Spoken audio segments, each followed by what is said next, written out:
The Taste Deficit, Part 1. The Role of Taste in Production. If you started a business and didn't have to hire human beings, would you? With the advent of artificial intelligence, robots, and software automation, we all wonder what value human labor will have within the economy. Some believe we are in the middle of a shift away from the productivity benchmark.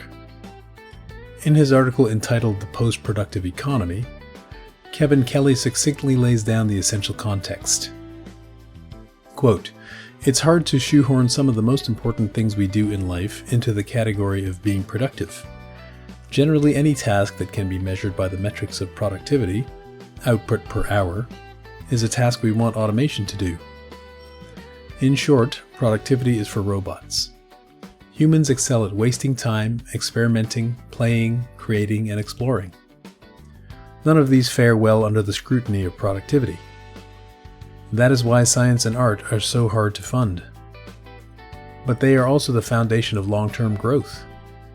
Yet our notions of jobs, of work, of the economy don't include a lot of space for wasting time, experimenting, playing, creating, and exploring." Unquote.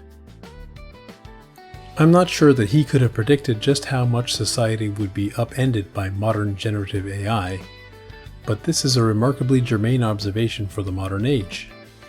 Kelly proposes that if productivity is the central goal, human beings are not the best tools. Instead, we are better at creative experimental play, which underpins both art and science. He also makes an implicit point about the nature of discovery in a commercial context.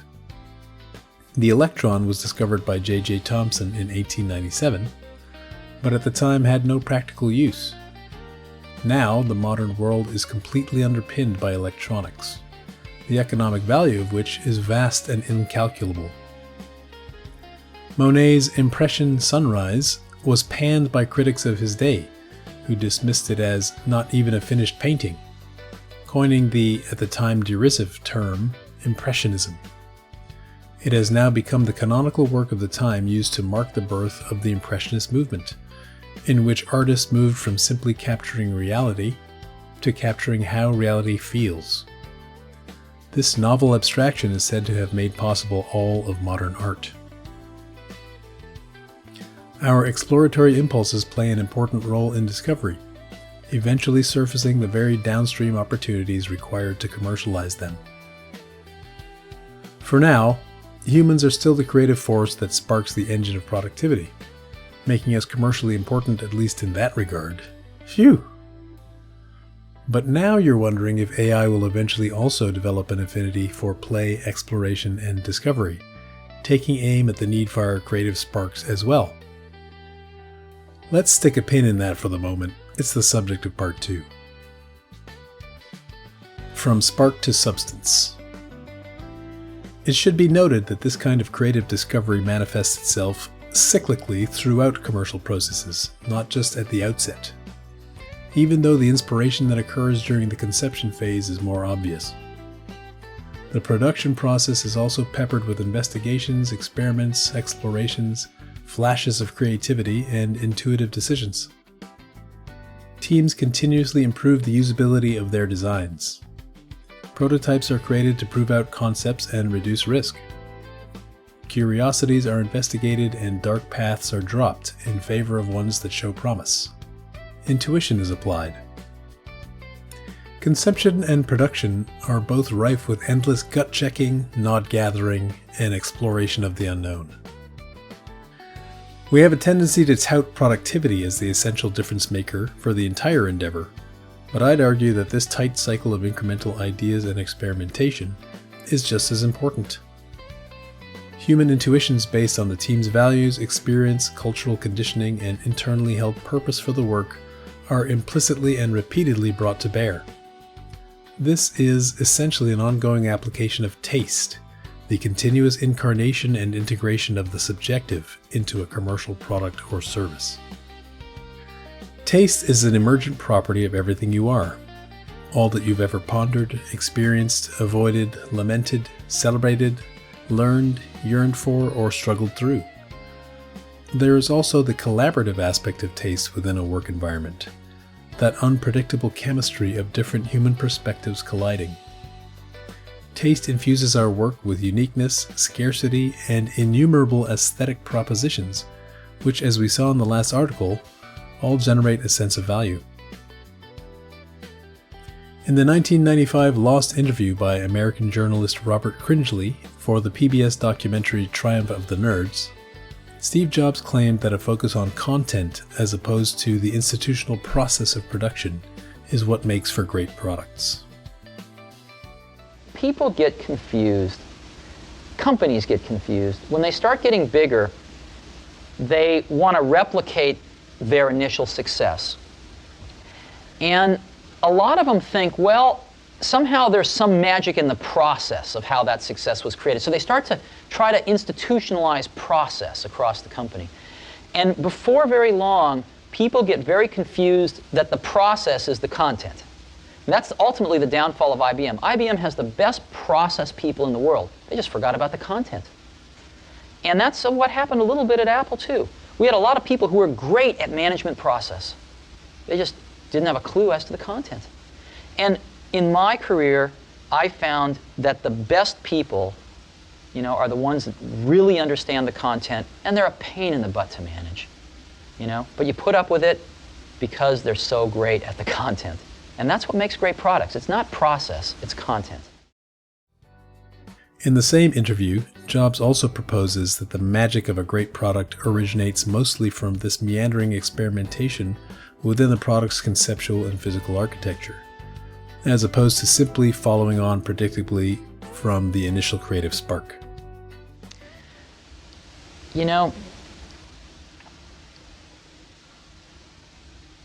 One of the things that really hurt Apple was after I left, John Sculley got a very serious disease. And that disease, I've seen other people get it too. It's the disease of thinking that a really great idea is 90% of the work. And that if you just tell all these other people, here's this great idea, then of course they can go off and make it happen. And the problem with that is that there's just a tremendous amount of craftsmanship in between a great idea and a great product. And as you evolve that great idea, it changes and grows. It never comes out like it starts because you learn a lot more as you get into the subtleties of it. And you also find there's tremendous trade-offs that you have to make. I mean, there are just certain things you can't make electrons do. There are certain things you can't make plastic do or glass do. And as you get into, or factories do, or robots do. And as you get into all these things, designing a product is keeping 5,000 things in your brain, these concepts, and fitting them all together in kind of continuing to push to fit them together in new and different ways to get what you want. And every day you discover something new that is a new problem or a new opportunity to fit these things together a little differently. And it's that process that is the magic. Here, what Jobs calls content is the wide expanse of interacting concepts and components comprising the thing you're building. Great content requires an unflinching commitment to the product vision in order that the multitude of problems and constraints throughout production can be navigated. The result is a reflection of the love, care, and understanding given by the makers of the product. The process resists standardization and systematization by its very nature. Compressing the taste loop. Peering into the future, as we learn to integrate and use AI tools, I believe we'll see the importance of taste rising concurrently with the increased productivity made possible by AI and automation. In fact, at a micro level, it will shrink the time between the point at which we give an AI companion any instruction and the point at which we evaluate its output, potentially redirecting it where it doesn't match our expectations or intent. The increased productivity made possible by AI will compress the iterative cycle of experimentation and accelerate the onset of opportunities to express our taste. In the limit, humans become wholly and exclusively responsible for evaluating output and adjusting the delivery trajectory based on taste. The limiting factor on the speed at which products are produced will be how fast we can orchestrate AI to speed production and how fast we can apply these subjective judgments to the overall production process. And the limiting factor with respect to the overall quality and value of the product to the market will be a reflection of the quality of those intuitions and judgments. The value of the intervening production effort will decrease over time as it becomes faster, more automated, and inexpensive. To the extent that taste is a feature of humanity, these examples hint at why it may be resistant to automation. Indeed, our taste may end up being amplified by AI rather than replaced by it, just as a guitar amp doesn't replace a musician's artistry, but projects it more powerfully. Someone with great visual taste but poor technical skills could use AI to execute their vision.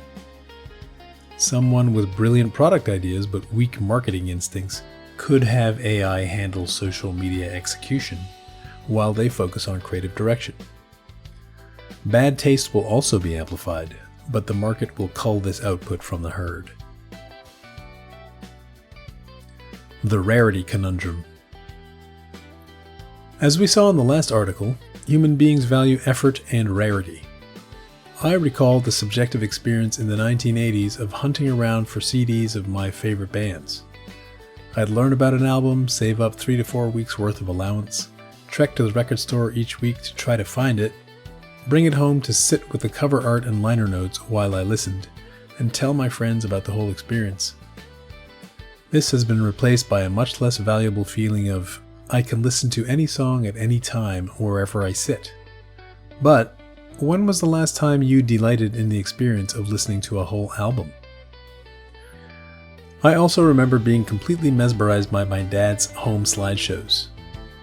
We'd only get 2 or 3 rolls of 24 Kodachrome developed each year for our carousel slide projector, but you couldn't contain my delight whenever I saw my young self and my family projected up onto our darkened den wall. It was magical. Now my family takes thousands of pictures each year and never looks at them. Similarly, each new mountain of AI slop immediately devalues its own content, despite the fact that any given piece may be useful or interesting in its own right. AI can produce millions of articles in the time it takes me to produce one, but knowing this, would anyone want to read them? And besides the sheer effort required to do so, the moment of connection we have with human authors would be sorely missing, since we can't project ourselves into the shoes of the artist. We implicitly know that human beings can't possibly be that productive, so the output becomes less interesting. Also, the uncanny valley still applies to most AI-generated content, further marginalizing it. Over time, we will devalue the productive capacity of AI, ironically owing to its very prodigiousness, and instead cleave to the creative magic of human authorship and other relatively rare or novel aspects of production. We'll also appreciate the effort and aesthetic choices required to sift through the noise to unearth signal, like a silky DJ spinning a deep cut. Audiences will value human authorship and expert curation, and on the whole, creators will serve them in their work. Prompt stars. ChatGPT popularized the prompt response interface when it was released, and since then, more capable models have emerged weekly, each with more parameters, more extensive training on larger datasets, multimodality, and bigger context windows to improve the continuity of discourse. LLMs are redlining tokens like a Formula One rocket. The length and complexity of our prompts have also been rising in lockstep. Predictably, better-formed, more thoughtful prompts for any language model return more nuanced, relevant, and useful results, suggesting that an ability to do this well might be where all the value sits in future knowledge work. A while back, the internet had prematurely proclaimed that prompt engineer would soar to the upper rungs of the salary ladder, which it did for about 17 nanoseconds. But now, access to AI tools is pretty ubiquitous, and workers of all stripes are improving their familiarity and facility with them.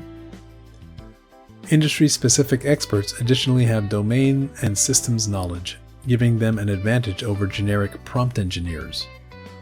For example, doctors will perform better than most at medical prompt diagnostics, Lawyers will be the best prompt drafters and prompt shapers of legal arguments.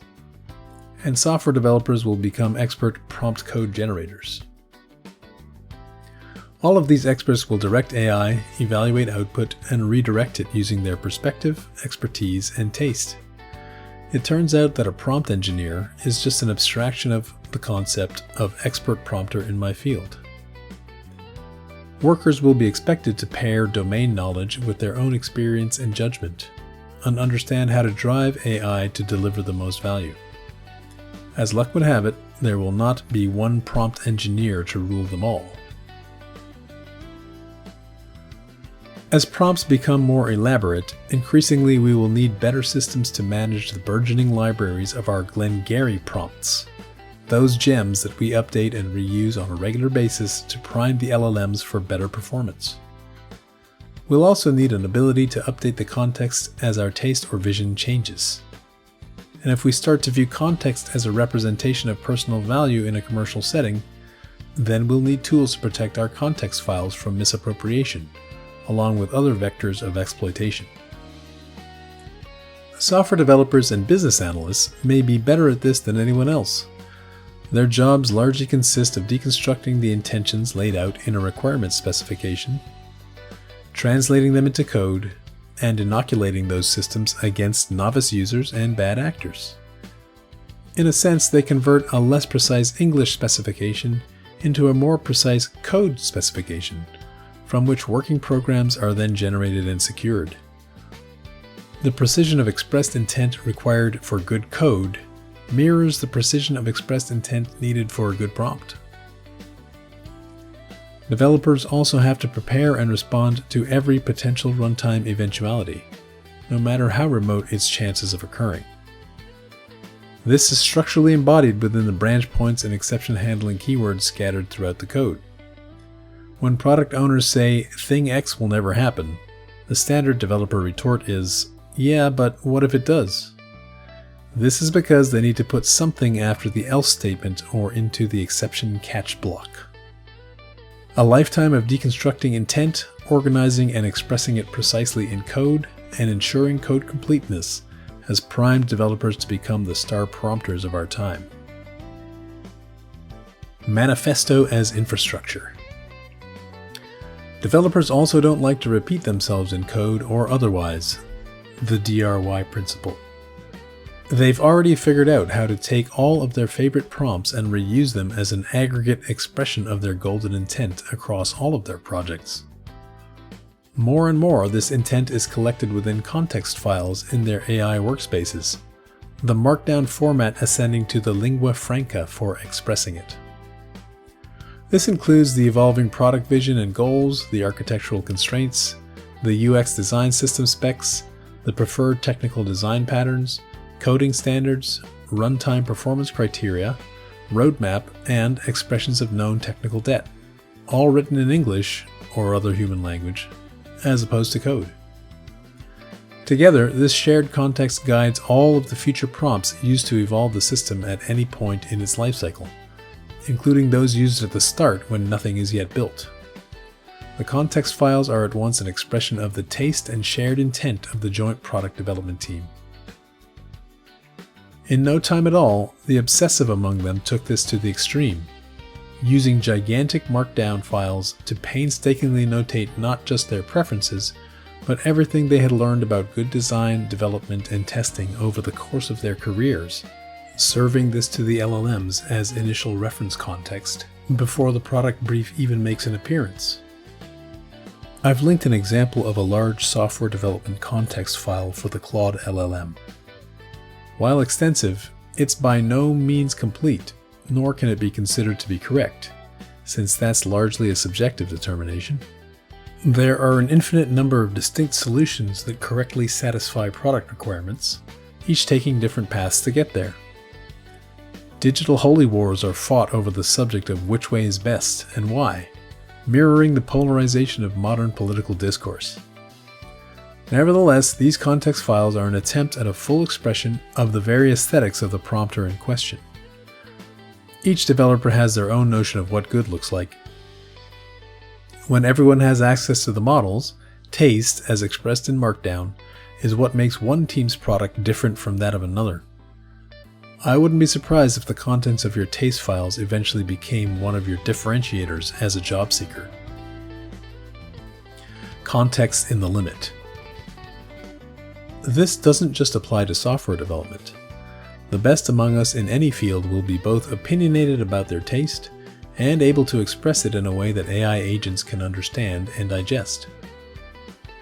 Agents will deliver the productive capacity in service of realizing that intent.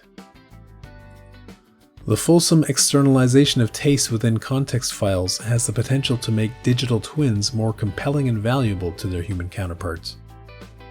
The goal would be to understand you and approximate what you would do in any novel situation, allowing you to project yourself more fully into the world. Digital twins could perform large-scale opportunity matching, jobs, experiences, dates, curating the world on our behalf according to our preferences. They could allow us to delegate higher-level tasks to be performed in our own voice.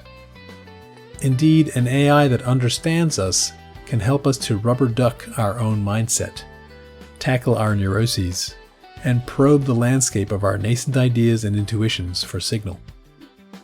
It will likely be important to closely guard access to these files.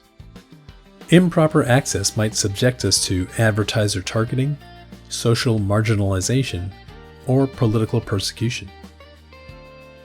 Focusing on the positive, consider this.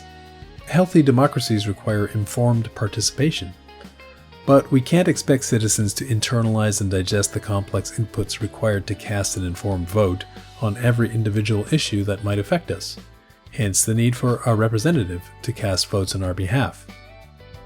But representative democracies are subject to corrupting forces.